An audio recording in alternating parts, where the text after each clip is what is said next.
May 30, 1942. 10 Downing Street, London. The air hangs thick with the scent of cigar smoke, mingling with the faint tang of polished oak and the distant rumble of anti-aircraft guns echoing over the Thames. Prime Minister Winston Churchill paces the dimly lit study, his bulldog face furrowed in determination, the weight of the war pressing on his broad shoulders. His secretary, a young woman named Elizabeth Layton, sits poised at her typewriter, fingers hovering over the keys as Churchill halts mid-stride, his voice booming in that unmistakable gravelly timbre. "Piers for use on beaches," he dictates, gesturing emphatically with his cigar. "They must float up and down with the tide. The anchor problem must be mastered. Let me have the best solution worked out. Don't argue the matter. The difficulties will argue for themselves." Layton types furiously, the clack of keys punctuating the silence. Churchill slumps into his armchair, exhaling a plume of smoke that curls toward the ceiling. This isn't just another memo. It's a gauntlet thrown down to the engineers and admirals who've been dragging their feet. For months, the Allied High Command has grappled with the nightmare of invading occupied Europe. How do you land hundreds of thousands of troops, tanks, and supplies without a deep-water port? The French harbors, Cherbourg, Le Havre, are fortresses, bristling with German guns and mines. Seize one too soon, and you'd invite slaughter. Flash back just 10 months earlier to the bitter lessons of 1941. In the War Office's map-strewn rooms, civil engineer Guy Mounsell had scribbled a proposal for an artificial harbor, floating breakwaters and piers that could be towed across the sea, but it gathered dust, dismissed as fanciful amid the Blitz and U-boat terror. Now, with America in the war and pressure mounting for a second front, Churchill's impatience boils over. He's no stranger to bold ideas. Back in 1915, as First Lord of the Admiralty, he'd sketched crude plans for temporary harbors off German islands like Borkum and Sylt. Those never materialized, but the seed lingered. The catalyst ignites on August 19, 1942. Off the coast of Dieppe, France, the pre-dawn haze lifts to reveal a hellscape. Canadian troops of the 2nd Division, supported by British commandos and American Rangers, storm the pebble beaches under withering fire from Wehrmacht positions atop the cliffs. Major General John Hamilton, Ham Roberts, commanding from the destroyer HMS Calpe, watches in horror as landing craft grind ashore amid exploding mines and machine gun chatter. Tanks of the Calgary Regiment bog down on the shingle, their treads useless against the steep incline. By midday, the raid, Operation Jubilee, is a bloodbath. Over 3,600 casualties, 106 aircraft lost, and not a single objective held. The port remains in German hands, its facilities sabotaged beyond quick repair even if captured. In the debriefing rooms of Combined Operations Headquarters at Richmond Terrace, London, Vice Admiral John Hughes Hallett, a sharp-eyed naval officer with a reputation for bluntness, stands before Lord Louis Mountbatten, Chief of Combined Operations. Mountbatten, resplendent in his uniform, leans forward, his face etched with the raid's failure. "If we can't capture a port," Hughes Hallett declares, his voice cutting through the murmur of aides, "then we must take one with us."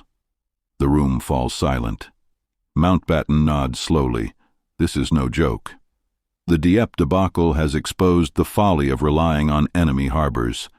Supplies can't trickle in over open beaches forever. Tides, storms, and German artillery would choke any invasion. Hughes Hallett's words echo Churchill's memo, sparking a frenzy. By mid-June, Welsh civil engineer Hugh Ioris Hughes, working from his modest office in Bangor, North Wales, submits sketches to the War Office. His concept, massive floating structures, breakwaters of concrete caissons, piers on pontoons, that could be prefabricated in Britain and assembled off Normandy. Hughes, a quiet innovator with a background in bridge design, envisions them rising and falling with the tides, anchored against the Channel's fury. Between June 17th and August 6th, his drawings pile up, spud piers with adjustable legs, roadways snaking from ship to shore.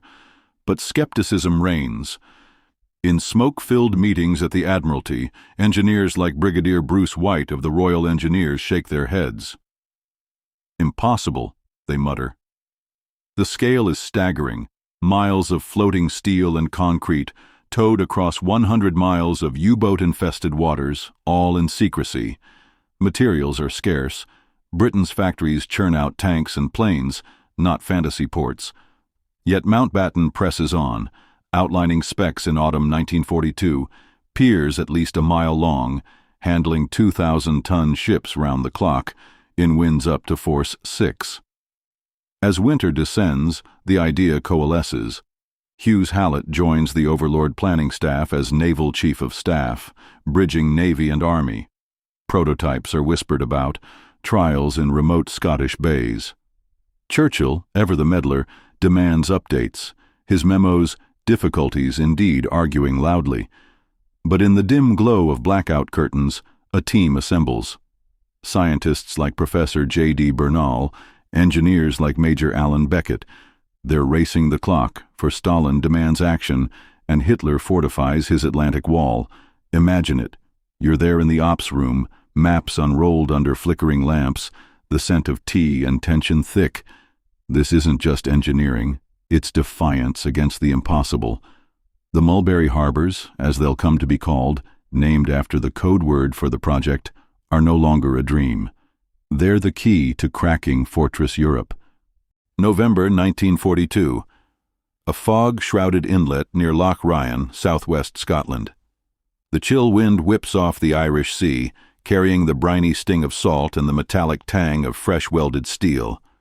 You stand on the heaving deck of a requisitioned trawler, spray stinging your face, as Major Alan Beckett, a wiry, bespectacled Royal Engineer with grease-streaked overalls and a clipboard clutched like a shield, shouts orders over the roar of diesel engines. "Steady on the hawser, ease her port." His voice cuts through the gale, directing a team of 50 sodden men hauling a prototype pontoon pier into position.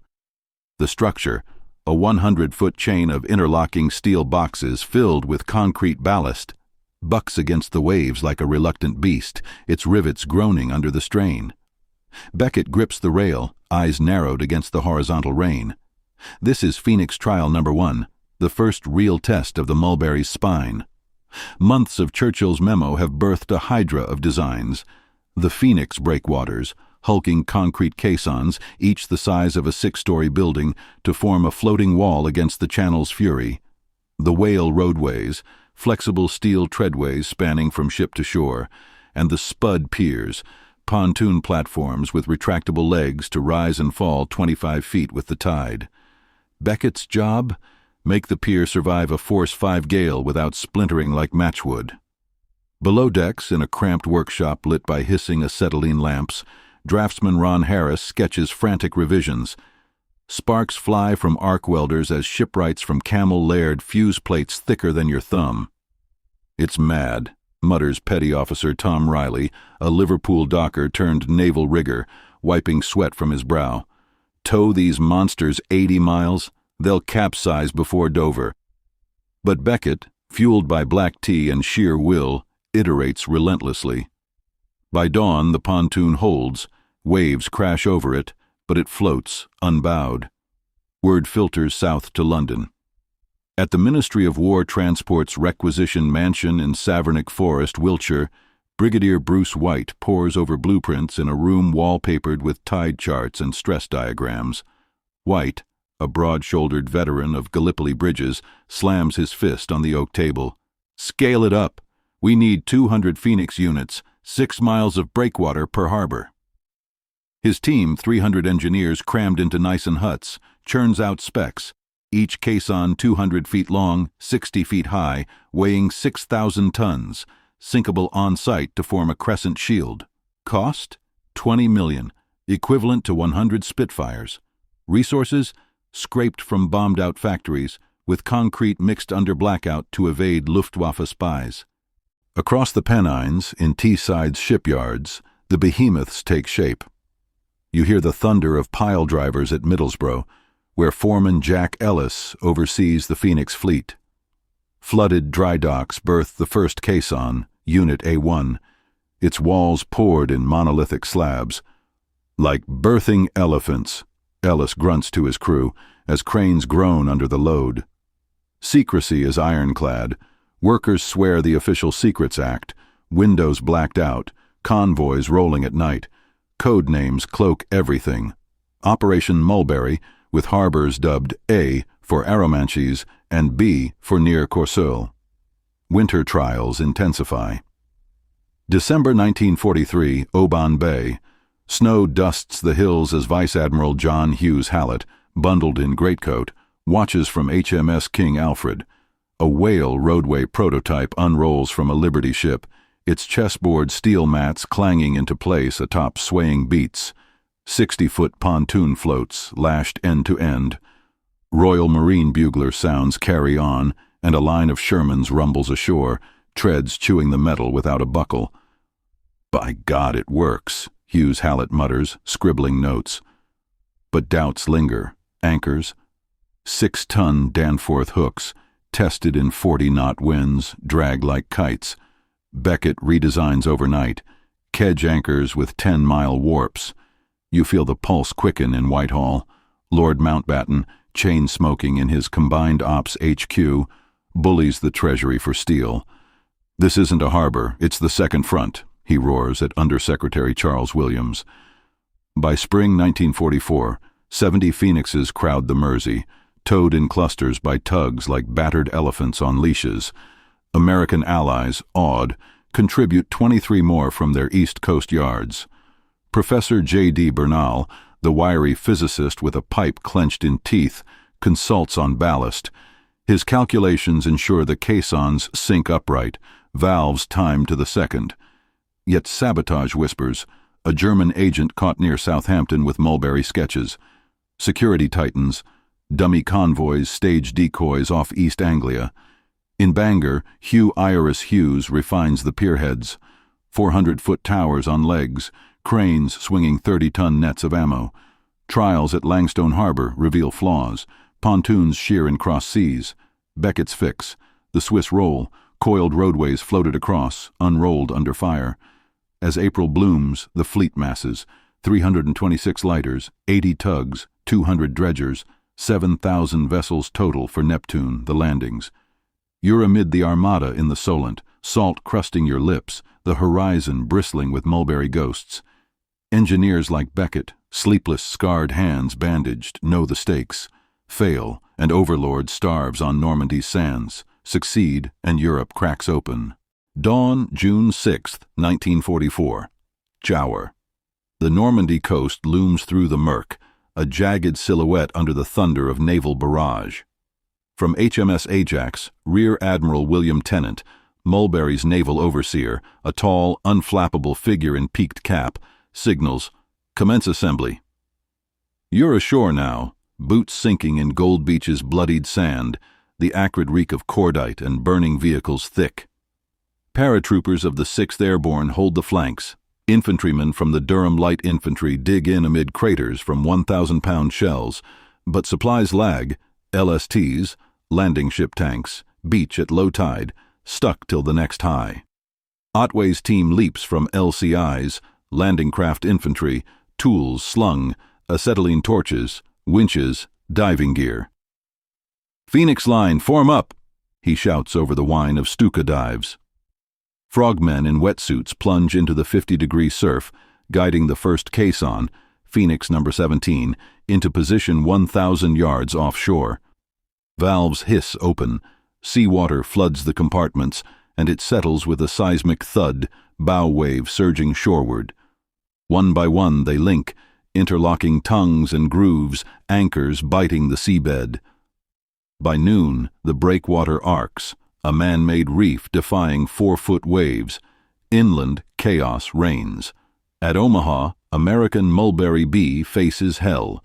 Rangers scale Point du Hoc under machine gun hail, but the beach is a slaughter pen. Captain Edward Luther of the U.S. Navy's Beach Battalion directs tugs amid floating bodies and wrecked Higgins boats. "Sink 'em fast," he yells as Phoenixes arrive piecemeal. But the storm brews anew, forecasts underestimated. You watch from a dune, heart pounding as whale sections unspool. Beckett himself, ferried from England overseas, align the beats, lock the tread. Steel clangs as pontoons chain together, forming a mile-long causeway. The first lorry, a Bedford QL, rumbles across, tires thumping the mats, delivering 105mm howitzer shells to the front. By dusk, Mulberry A unloads 500 tons, bully beef tins, jerry cans of fuel, stretchers for the wounded streaming back. Yet the Germans counter. Field Marshal Rommel, racing from Herrlingen, orders the 352nd Division to shell the harbors. 88mm rounds whistle overhead, one splintering a spud leg. Luftwaffe sorties, rare but deadly, strafe the piers. Divers like leading seaman Harry Mills repair underwater, bubbles rising amid mines and debris. As night falls, searchlights pierce the blackout, the harbor a glowing hive. Tennant signals Eisenhower, Mulberry A operational. The impossible floats, a lifeline pulsing with victory's blood. June 7, 1944. Dawn breaks over Arromanches, the Normandy sun piercing the haze of gun smoke that clings to the cliffs like a shroud. You wade through the knee-deep surf of Gold Beach, the cold channel water soaking your boots, the metallic clang of unloading operations echoing against the newly formed Mulberry A cranes whine overhead, their long arms swinging pallets of 25-pounder artillery shells from the Liberty ship SS Empire Lance, docked at Pierhead No. 3. Sergeant Bill Otway, sweat beading on his forehead despite the chill, directs a squad of pioneers. Hook it secure, mind the sway. The net groans under 20 tons of cargo, lowering onto a waiting DUKW amphibious truck that churns through the shallows toward the Whale roadway. The harbor pulses with life, a floating city defying the odds. The Phoenix breakwater, now a solid crescent 2 miles long, muffles the waves to a gentle lap inside the enclosure. 4 spud piers jut seaward like steel fingers, each 1,000 feet long, their pontoon platforms rising and falling with the 24-foot tide on hydraulic legs that hiss and clank. Beckett's design shines. The adjustable spuds grip the seabed, allowing seamless unloading around the clock. By midday, 7,000 tons cross the piers, rations for the 3rd Canadian Division pushing toward Caen, fuel for the Cromwell tanks of the 7th Armored Brigade grinding through bocage hedgerows. Inland the impact ripples. General Bernard Montgomery, Monty to his troops, surveys from his caravan HQ near Crewley, binoculars trained on the harbor's haze. Bloody marvelous, he mutters to aide-de-camp Captain Noel Chavasse, the scent of pipe tobacco mingling with diesel exhaust. Without Mulberry, the beaches would choke.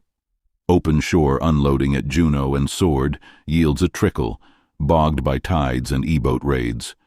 Here, efficiency reigns. Cranes like the British-built Coles swing 40 loads per hour, lorries queuing on the Whale treadways that flex like accordions over the swells. Across at Omaha Beach, Mulberry B mirrors the miracle, though scarred by D-Day's carnage. Captain Edward Luther, his uniform torn from shrapnel, oversees assembly amid the wreckage of Vierville Draw. American Phoenixes, taller, squarer than their British kin, form a harbor for the 1st Infantry Division. Seabees from the 81st Construction Battalion weld under fire as V Corps Commander Major General Leonard Jarrow radios urgent pleas, supplies critical, push the piers. By June 8th, B unloads 5,000 tons, M1 Garands for the Big Red One, plasma for field hospitals where medics like Corporal Eugene Sledge patch the wounded under canvas tents.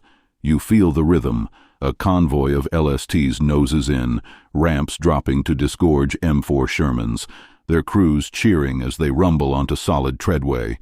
Overhead, P-47 Thunderbolts strafe German positions, buying time. But threats loom. Rommel's Panzer Lehr Division counterattacks near Bayeux, 75mm shells arcing toward the harbor. One strikes a whale section, buckling steel. Otway's divers plunge in. torches flaring underwater to patch the breach. Mines drift in. EOD teams in frogman suits detonate them with controlled blasts that send geysers skyward. June 7, 1944. Dawn breaks over Arromanches, the Normandy sun piercing the haze of gun smoke that clings to the cliffs like a shroud. You wade through the knee-deep surf of Gold Beach, the cold channel water soaking your boots, the metallic clang of unloading operations echoing against the newly formed Mulberry A cranes whine overhead, their long arms swinging pallets of 25-pounder artillery shells from the Liberty ship SS Empire Lance, docked at Pierhead No. 3. Sergeant Bill Otway, sweat beading on his forehead despite the chill, directs a squad of pioneers. Hook it secure, mind the sway. The net groans under 20 tons of cargo, lowering onto a waiting DUKW amphibious truck that churns through the shallows toward the Whale roadway. The harbor pulses with life, a floating city defying the odds. The Phoenix breakwater, now a solid crescent 2 miles long, muffles the waves to a gentle lap inside the enclosure. 4 spud piers jut seaward like steel fingers, each 1,000 feet long, their pontoon platforms rising and falling with the 24-foot tide on hydraulic legs that hiss and clank. Beckett's design shines. The adjustable spuds grip the seabed, allowing seamless unloading around the clock. By midday, 7,000 tons cross the piers, rations for the 3rd Canadian Division pushing toward Caen, fuel for the Cromwell tanks of the 7th Armored Brigade grinding through bocage hedgerows. Inland the impact ripples. General Bernard Montgomery, Monty to his troops, surveys from his caravan HQ near Crewley, binoculars trained on the harbor's haze. "Bloody marvelous," he mutters to aide-de-camp Captain Noel Chavasse, the scent of pipe tobacco mingling with diesel exhaust. Without Mulberry, the beaches would choke. Open shore unloading at Juno and Sword yields a trickle, bogged by tides and E-boat raids. Here, efficiency reigns. Cranes like the British-built Coles swing 40 loads per hour, lorries queuing on the Whale treadways that flex like accordions over the swells. Across at Omaha Beach, Mulberry B mirrors the miracle, though scarred by D-Day's carnage. Captain Edward Luther, his uniform torn from shrapnel, oversees assembly amid the wreckage of Vierville Draw. American Phoenixes, taller, squarer than their British kin, form a harbor for the 1st Infantry Division. Seabees from the 81st Construction Battalion weld under fire as V Corps Commander Major General Leonard Jarrow radios urgent pleas, supplies critical, push the piers. By June 8th, B unloads 5,000 tons, M1 Garands for the Big Red One, plasma for field hospitals where medics like Corporal Eugene Sledge patch the wounded under canvas tents. You feel the rhythm, a convoy of LSTs noses in, ramps dropping to disgorge M4 Shermans, their crews cheering as they rumble onto solid treadway. Overhead, P-47 Thunderbolts strafe German positions, buying time. But threats loom. Rommel's Panzer Lehr Division counterattacks near Bayeux, 75mm shells arcing toward the harbor. One strikes a whale section, buckling steel. Otway's divers plunge in, torches flaring underwater to patch the breach. Mines drift in. EOD teams in frogman suits detonate them with controlled blasts that send geysers skyward. June 10th, peaks, Mulberry. A handles 9,000 tons, B close behind. Troops pour ashore, 150,000 by week's end, vehicles 30,000. The harbors feed the breakout. Ammo for the 101st Airborne holding Carentan, rations sustaining the push to Cherbourg. Tennant, aboard his command ship HMS Dispatch, coordinates with precision. Tugs reposition caissons against shifting sands. Dredgers clear channels of silt and debris. Yet the channel's wrath builds. June 19, 1944. A low-pressure front barrels in from the Atlantic, winds howling to force 740 knots that whip foam into stinging needles. You brace on Pierhead No. 2, the structure shuddering as waves crest the Phoenixes, crashing into the lagoon.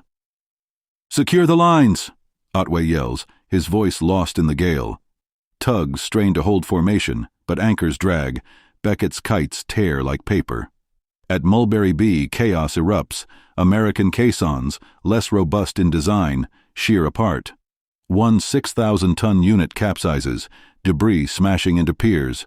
Luther's men abandon ship, lifeboats pitching in the maelstrom. For 3 days, the storm rages. The worst in 40 years, meteorologists later say. Winds top 50 knots, waves 20 feet. Mulberry A holds, battered but functional. British Phoenixes, with curved bows, deflect the fury better. But B disintegrates. 800 feet of pier wrecked. 20 vessels sunk. Supplies strewn across the beach like flotsam. By June 22nd, as skies clear, salvage begins. Divers like Harry Mills recover what they can, winches hauling twisted steel from the depths. In the storm's wake, resolve hardens. Mulberry A rebounds, unloading 12,000 tons daily by late June. Cherbourg falls on the 27th, its port sabotaged but repairable. Yet the harbors peak. Over 2.5 million men, 500,000 vehicles, 4 million tons of supplies by October. Without them, Overlord stalls. Historians will credit Mulberry with shortening the war by months. You stand amid the ruins and resilience, the sea calming, the war grinding on. The impossible, forged in secret, now etched in history's tide. July 1st, 1944.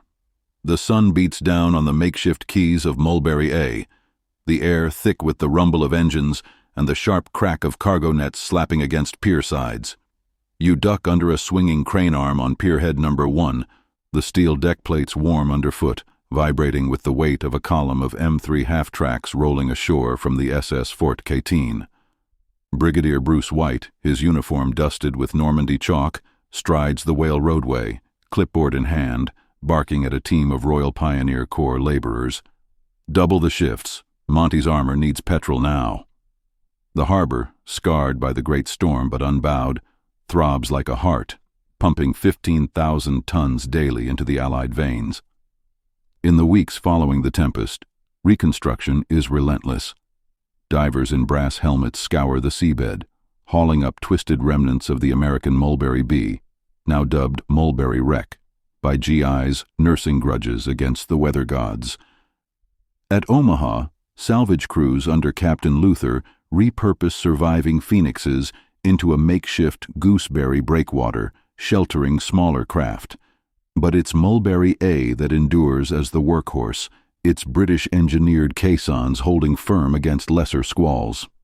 By mid-July, the port rivals pre-war Liverpool in throughput.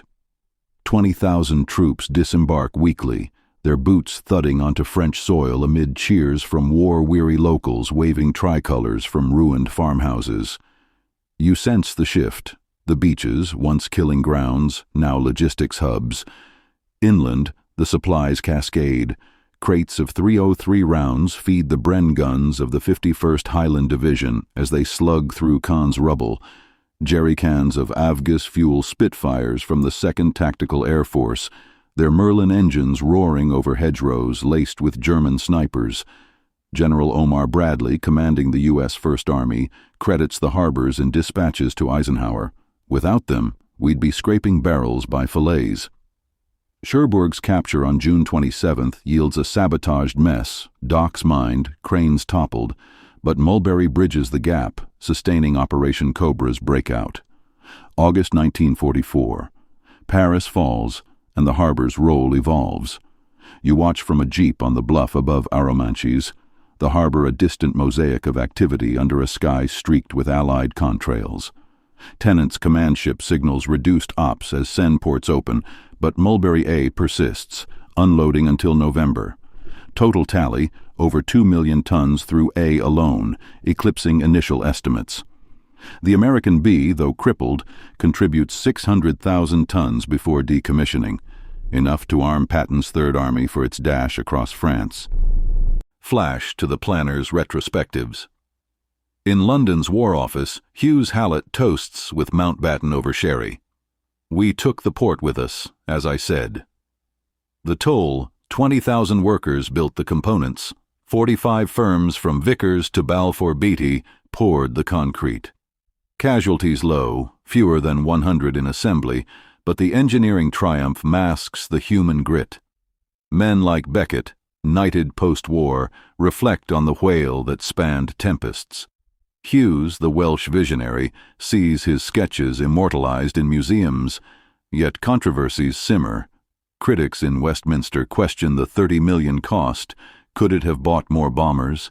Eisenhower defends in memoirs, "The mulberries were invaluable. They assured the rapid buildup." Historians later quantify, without them, the lodgement area starves, delaying victory by 6 months, costing untold lives. The harbors foil Hitler's strategy. His Atlantic Wall assumed port dependency, but Churchill's fantasy outflanks it. Decommissioning begins October 1944. You stand on the now quiet piers as tugs tow surviving phoenixes to Antwerp, bolstering that captured port. Waves reclaim the rest, caissons settling into silt, becoming artificial reefs for channel fish. By war's end, scraps litter Normandy beaches, rusted treadways, barnacle-encrusted spuds, monuments to ingenuity. Post-war, the legacy ripples.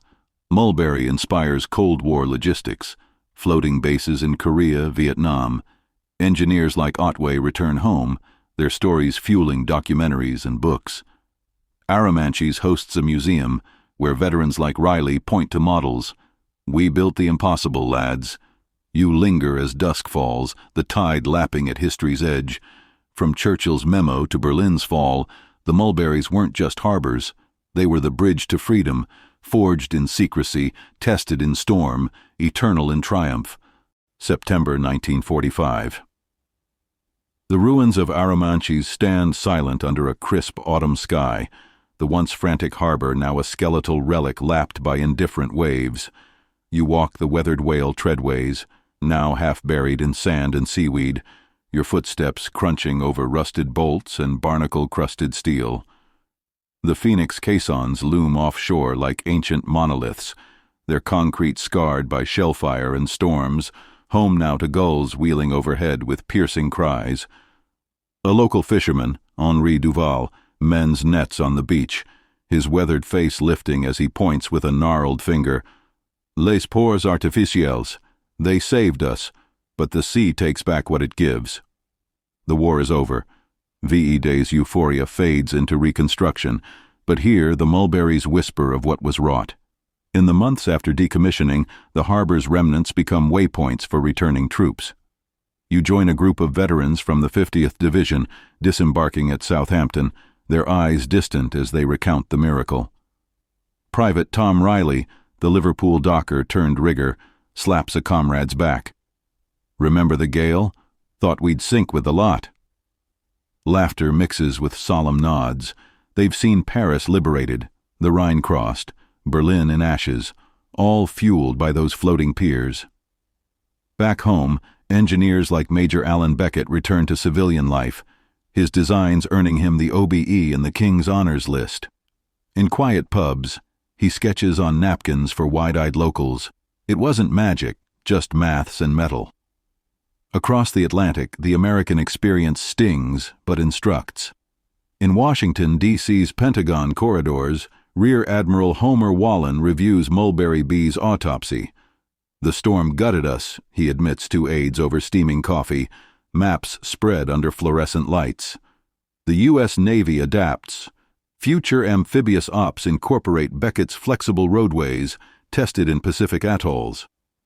By 1950, the Korean War sees portable harbors inspired by Mulberry, quick-deploy breakwaters shielding Incheon landings, where Marines under General Douglas MacArthur storm ashore with echoes of Normandy. You feel the broader ripples in academic halls. At Cambridge's engineering faculty, Professor J.D. Bernal lectures on the harbor's physics, his pipe gesturing at blackboard equations for ballast and buoyancy. "Churchill's folly became our triumph," he declares to rapt students, many fresh from DMOB. Books emerge. Hughes Hallett's memoirs detail the Dieppe spark. White's technical tomes dissect the Phoenix pour. In 1947, the Institution of Civil Engineers awards gold medals to the team. Hugh Iris Hughes accepts with humility, his Welsh lilt recounting Bangor's midnight drafts. Yet sacrifice lingers. Memorials rise. At Arromanches, a plaque honors the 17 drowned in the great storm, names etched in bronze. You trace them with your finger, ordinary men like Seaman Harry Mills, lost to a rogue wave while repairing underwater. Families visit, laying wreaths amid the tide pools, whispers carried on the breeze. The harbors teach resilience. In 1953's Dutch floods, similar caissons stem the North Sea's breach. In 1960's Vietnam, floating piers supply Mekong deltas. By the 1970s, tourism awakens the site. You stand with a tour group, guide microphone crackling. Here, 80,000 workers defied impossible, 2 harbors, built in secret, towed to victory. Museums open, models whir in glass cases, films flicker with D-Day footage. Veterans like Otway return for anniversaries, medals pinned, eyes misting at the preserved spud pierhead thrusting into the bay. "We built more than ports," Otway tells a BBC crew, voice steady. "We built hope." Into the 21st century, the legacy evolves. Climate engineers study Mulberry for rising seas, floating barriers against erosion. Documentaries on YouTube revive the tale, immersive recreations of the crossing, voices of Churchill and Mountbatten booming from speakers. In 2024, for D-Day's 80th, world leaders gather at Arromanches, the surviving caissons a backdrop to speeches on innovation amid adversity. You turn from the sea, the sun dipping low, casting long shadows over the artifacts. The Mulberries, born of desperation, stand as testament. When told impossible, humanity engineers the extraordinary.